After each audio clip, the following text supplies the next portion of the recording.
काफिला जिसमें 50,000 सोने के सिक्के और हर किस्म का माल मौजूद था लेकर मक्का जा रहा था। लेकिन दरमियान में एक बहुत बड़ा मसला था। मक्का पहुंचने के लिए उसको मदीना के पास से गुजरना लाजमी था और मदीना में मुसलमान इस काफिले को लूटने के लिए तैयार बैठे हुए थे। तो अबू सुफियान ने सोचा कि क्यों ना, एक मिनट, मुसलमान काफिला लूट रहे थे, मुसलमान कैसे काफिला लूट सकते हैं, और वो भी रमजान के महीने में। असल में बदर की जंग से 1 साल पहले जब मुसलमान मक्का से हिजरत करके मदीना गए थे तो वो अपने साथ कुछ भी लेकर नहीं गए थे सिवाय उन कपड़ों के जो उन्होंने पहने हुए थे। मक्का वालों ने इनको गुस्सा दिलाने के लिए इनकी सारी चीजें, जमीनें, घर सब बेच दिए थे। और ये वो काफिला था जिसमें बहुत सारा सामान वो था जो मक्का के मुसलमानों से लूटा गया था। तो मुसलमान लूट नहीं रहे थे बल्कि अपने से लूटे हुए सामान का बदला ले रहे थे। तो अबू सुफियान, इस काफिले का हेड, इस टेंशन में था कि अगर वो इस रास्ते से गया तो मुसलमान तो उसको छोड़ेंगे नहीं। तो उसने अपना रास्ता बदला और मक्का एक खत भिजवाया कि मक्का वाले फुल स्पीड इस काफिले की मदद के लिए पहुंचे। तो वो बंदा जैसे ही मक्का पहुंचा उसने काबा के पास जाकर अपने ऊंट के कान और नाक काट दिए और अपने कपड़े फाड़कर जोर जोर से मदद के लिए चीखने लगा। ये उस जमाने में उनका इमरजेंसी दिखाने का एक रिवाज था। मुसलमान फौज ऑलरेडी काफिले को रोकने के लिए निकल चुकी थी। अबू जहल ने उस कासिद से पूछा, कितने आदमी थे? उस कासिद ने कहा ऑलमोस्ट कोई 313 लोग होंगे। अबू जहल ने कहा हम 1000 लोग लेके जाएंगे। फिर उसने पूछा कितने घोड़े हैं, तो उस बंदे ने कहा ऑलमोस्ट कोई 2 घोड़े होंगे। अबू जहल ने कहा हम 100 घोड़े लेके जाएंगे। फिर उसने पूछा मुसलमानों की फौज में ऊंट कितने हैं, उसने कहा कोई 70 कैमल्स होंगे। We'll bring 170. अबू सुफियान का काफिला मेन रोड को छोड़कर किसी और रास्ते से निकला और मुसलमानों की फौज से बचकर भाग गया। तो अब लड़ाई करने की कोई जरूरत नहीं थी क्योंकि काफिला तो बच गया। The caravan is safe. So there is no need to fight. Not fight. लेकिन अबू जहल ने कहा कि अब अगर काफिला बच भी जाए हम इन मुसलमानों को नहीं छोड़ेंगे क्योंकि इनके एक एक बंदे को मारने के लिए हमारे पास 3 लोग मौजूद हैं। We finish them tomorrow. We fight. Mohammad सल्लल्लाहु अलैहि वसल्लम ने अपनी फौज को बदर के पहले कुएं के पास जाकर पड़ाव डालने का हुक्म दिया। तो एक सहाबी ने आकर पूछा, या रसूलल्लाह, ये जगह आपने अल्लाह के कहने पे चूज की है या मशवरे से? तो आप सल्लल्लाहु अलैहि वसल्लम ने कहा कि ये तो हमने मशवरे से चूज की है। तो उसने कहा कि अगर हम आगे जाकर पड़ाव डालें तो वहां पानी भी ज्यादा है और हम दुश्मनों को इन कुओं पर कब्जा करने से भी रोक सकेंगे। आप सल्लल्लाहु अलैहि वसल्लम को इसका मशवरा बहुत पसंद आया और पूरी फौज आधी रात को इस जगह से इस जगह पर मूव हुई। दूसरे दिन अबू जहल की फौज जब सामने आई तो वो मुसलमानों से 3 गुना बड़ी थी।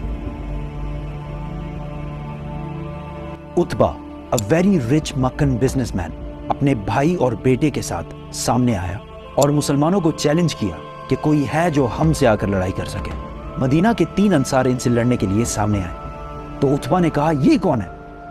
हमें अपने भाइयों के सर काटने हैं जिन्होंने अपने बाप दादाओं के रिलीजन से बगावत की है।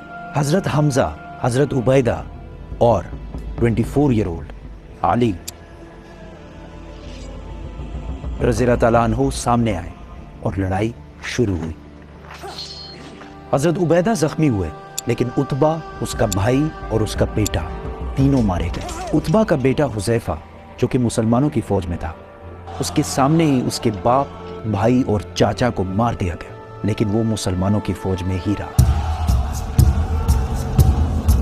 मुसलमानों को पता था कि दुश्मन के मुकाबले में उनकी फौज बहुत छोटी है, तो उन्होंने डिफेंसिव स्ट्रेटेजी इख्तियार की कि यार हम तो अपनी जगह से नहीं लेंगे, तुम लोग आके हमला करो। इसी के साथ अबू जहल ने फुल फ्लेज हमले का हुक्म दिया क्योंकि उसका ख्याल था कि 2 मिनट का काम है, बस खत्म करके निकलते हैं यहाँ से। लेकिन ऐसा नहीं हुआ। आहिस्ता आहिस्ता हर एक मुसलमान के बदले 5 काफिर मरने लगे। काफिरों की फौज पीछे हटी और टेंशन में पड़ गई कि यार ये हम इनसे 3 गुना ज्यादा हैं और हम इनको इनकी जगह से भी नहीं ला पा रहे। मीनवाइल मुसलमानों ने अपनी सफों को बदला और फ्रेश लोगों को सामने लाकर खड़ा कर दिया। अबू जहल ने दोबारा फुल फ्लेज हमले का हुक्म दिया, लेकिन फिर वही हुआ और काफिर फौज पीछे हटने लगी। लेकिन इस बार मुसलमानों ने इन पर हमला कर दिया और काफिरों की फौज बदर को छोड़कर हर तरफ भागने लगी। अबू जहल मारा गया।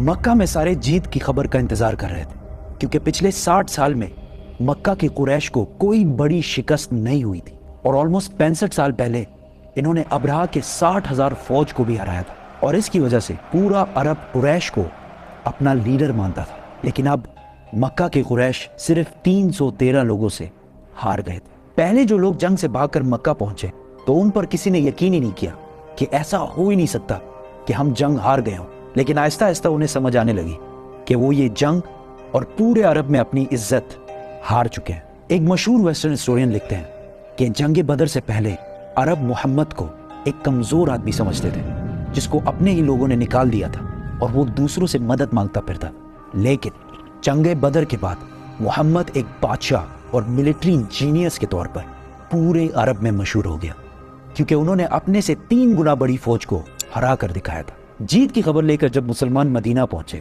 تو ہر طرف خوشی اور سیلیبریشن چل رہی تھی،